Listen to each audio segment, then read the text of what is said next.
आज के इस वीडियो में हम जानेंगे कि किस तरीके से जो टैली सॉफ्टवेयर है उसमें जो हम जीएसटी लगाते हैं, जैसे कि हम सेल करते हैं या परचेज करते हैं, उस पर जो हम जीएसटी लगाते हैं तो उसको हम किस तरीके से इसमें क्रिएट कर सकते हैं।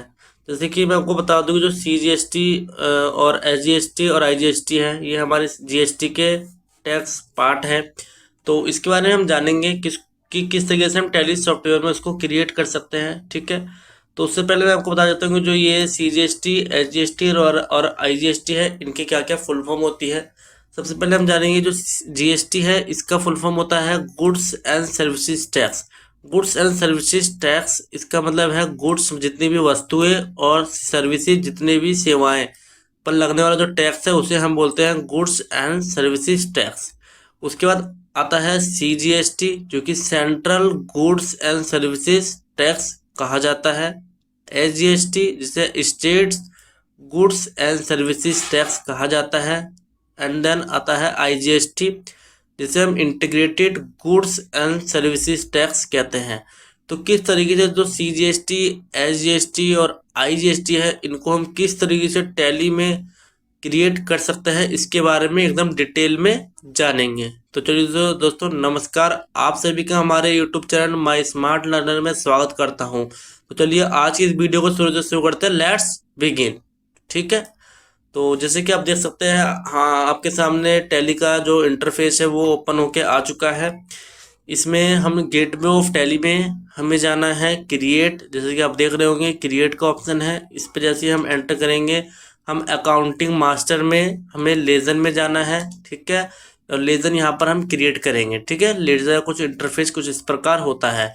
सबसे पहले जैसे कि हम सीजीएसटी क्रिएट करना चाहेंगे, जैसे कि सीजीएसटी जिसे हम बोलते हैं central goods and services tax. तो ठीक है, जैसे ही हम इधर लिखता हूँ सीजीएसटी, तो हमने इधर सीजीएसटी लिखा, उसके बाद एंटर करेंगे, फिर एंटर करेंगे तो यहाँ पर एक ऑप्शन आ रहा है जिसमें हमें अंडर लेना है।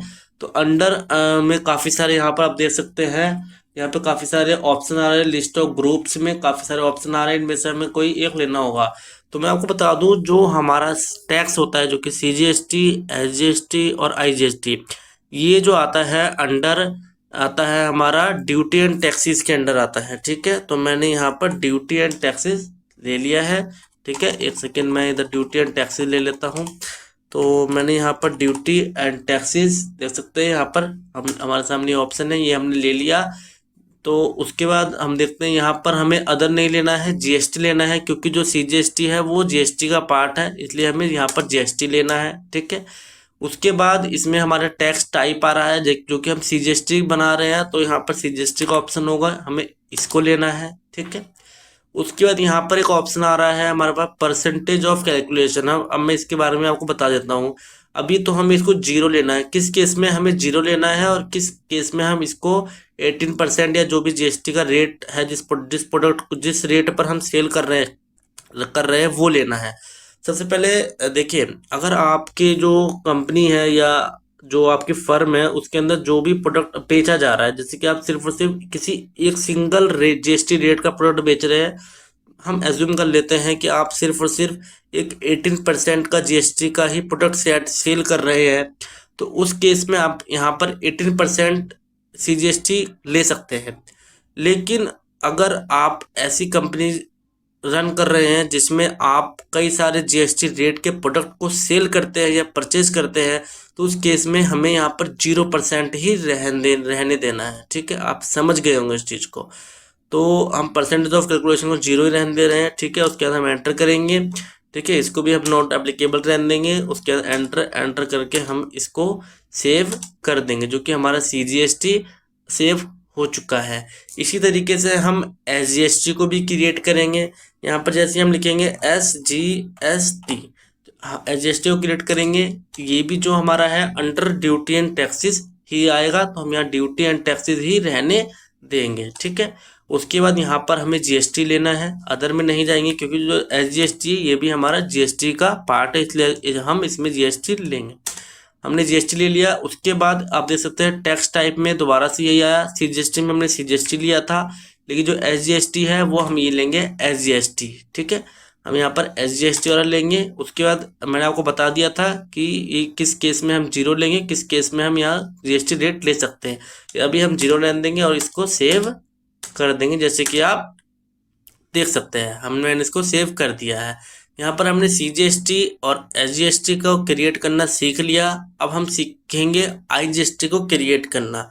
IGST जैसे ही हम यहाँ पर टाइप करेंगे, उसके बाद ये भी है जो कि हमारा ड्यूटी एंड टैक्सेस के अंदर ही आएगा, ड्यूटी एंड टैक्सेस ही रहने देंगे। उसके बाद इधर हमें लेना है GST लेंगे, और इधर आपको ऑप्शन दिख रहा होगा IGST CGST, इसमें भी जो हम IGST क्रिएट कर रहे हैं इसलिए हम इसमें IGST लेंगे। ठीक है, IGST लेंगे और इसको 0% ही रहने देंगे, इसको भी नोट एप्लीकेबल, और इसको करके हम सेव कर देंगे। ठीक है, तो आप ये चीज़ समझ गए होंगे किस तरीके से हमें जो CGST, SGST और IGST है वो क्रिएट करना है। तो हम देखेंगे कि क्रिएट हुआ है कि किस तरीके से हुआ है। हमें जाना है यहाँ पर एल्टर में जैसे हम जाएंगे, ठीक है, उसके बाद हम लेज़र में जाएंगे। उसके बाद देख सकते हैं हमारे सामने ये CGST, SGST और IGST है, ये हमारे सामने क्रिएट होकर आ गया है। ठीक है, हमारे सिस्टम में, हमारे टैली में क्रिएट हो चुका है। ठीक है, अब मैं आपको एक चीज़ और बता देता हूँ कि जो CGST है, SGST है और IGST है, इसको हम किस तरीके से यूज़ कर सकते हैं। जैसे कि आप जिस भी स्टेट से अगर सेल कर रहे हैं, अगर आप उसी स्टेट में सेल कर रहे हैं जिस स्टेट में आपका बिजनेस रन हो रहा है, तो उस केस में आप CGST और SGST का यूज़ करेंगे। लेकिन अगर आप किसी ऐसे स्टेट से सेल कर रहे, किसी आपका स्टेट किसी और स्टेट से आप सेल कर रहे हैं और किसी अनदर स्टेट में सेल कर रहे हैं, तो उस केस में आपको IGST यूज़ करना है। ठीक है, मैं आपको एक एग्जांपल के साथ समझाता हूँ। जैसे कि आप अपना बिजनेस रन कर रहे हैं दिल्ली से, ठीक है, और आपका जो प्रोडक्ट का रेट है मान लीजिए 18% है GST रेट। तो आप अगर दिल्ली में ही सेल करते हैं तो आपका CGST लगेगा और SGST लगेगा 0.5%, 99%। ठीक है, जैसे कि CGST 9%, SGST 9%। ठीक है, लेकिन अगर आप दिल्ली से ही बिजनेस रन कर रहे हैं एंड आप सेल कर रहे हैं मान लीजिए उत्तर प्रदेश में, अगर आप उत्तर प्रदेश में सेल कर रहे हैं तो उस केस में आपका IGST लगेगा, वो भी पूरा का पूरा 18%। तो आप समझ गए होंगे इस चीज़ को कि किस तरीके से हमें CGST, SGST और IGST को यूज़ करना है। तो आशा करता हूँ कि आपको ये वीडियो पसंद आई होगी। आपको जो GST के टैक्स से रिलेटेड दिक्कत आ रही होगी, किस तरीके से हम क्रिएट करें, या आपकी दिक्कत सॉल्व हो गई होगी। तो आशा करता हूँ आपको वीडियो अच्छी लगी होगी। अगर वीडियो अच्छी लगी हो तो वीडियो को लाइक कीजिएगा, अपने दोस्तों के साथ शेयर भी कीजिएगा ताकि वो भी हमारे वीडियो से लाभ उठा सके।